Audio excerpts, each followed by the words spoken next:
My first e-commerce store didn't fail, but it also didn't succeed the way Instagram makes it look.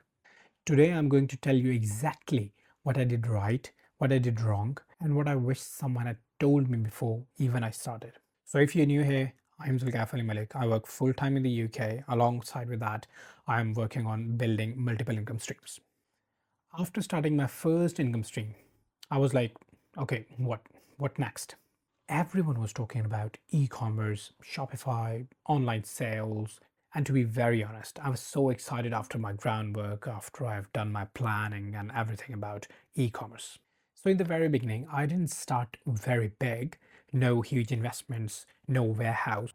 I chose a very simple and single product to set up my basic online store and focus on just one thing, how to get my first sale.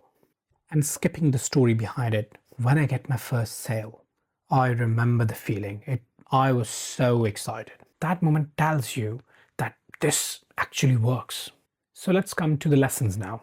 Let me just tell you what I did right. And these things matter. So I started with very small with what I had. I wasn't waiting for the perfection. I learned by doing it, not by just watching the videos. And after when you set up your store, you have all your listing and everything. You have to pay attention on customer retention, on customer satisfaction, and your feedbacks. These very small things matters a lot, and literally they help me. I'm skipping the long stories. I'm keeping it very simple in the points so that you can understand what the right things I did and what are the right things that you need to do. Okay, let's talk about what I did wrong. Okay, now let me be very honest, because this is the point where people mess up. I made mistakes, real ones. It cost me money and time. And let me tell you what are those mistakes. I trusted supplier too easily. I did not test properly before scaling any of the products. I've spent a lot of money on ads without understanding the data. And I was in the assumption that more products is equals to more sales, but it doesn't. Okay, I've done the mistakes, but these mistakes didn't destroy me, but they actually slowed me down. It took more time for me to learn at the same time and implement the things. Obviously, it was costing money, it was costing time, and these are the most precious things that you have. So it is the moment of big realization now. E-commerce is not easy money, not at all. It's a real business. Once I understood that, everything changed. And it took time in my case. Okay, let me take you to the journey. Let's say if I'm starting my e-commerce store today, what I would do differently.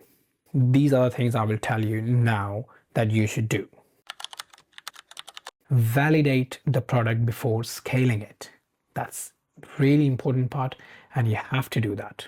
You can't just go with just one product that you like it, but you have to check the data, you have to check, and then you have to focus on the brand plus trust. So these are very important factors that you have to focus on, not just sales.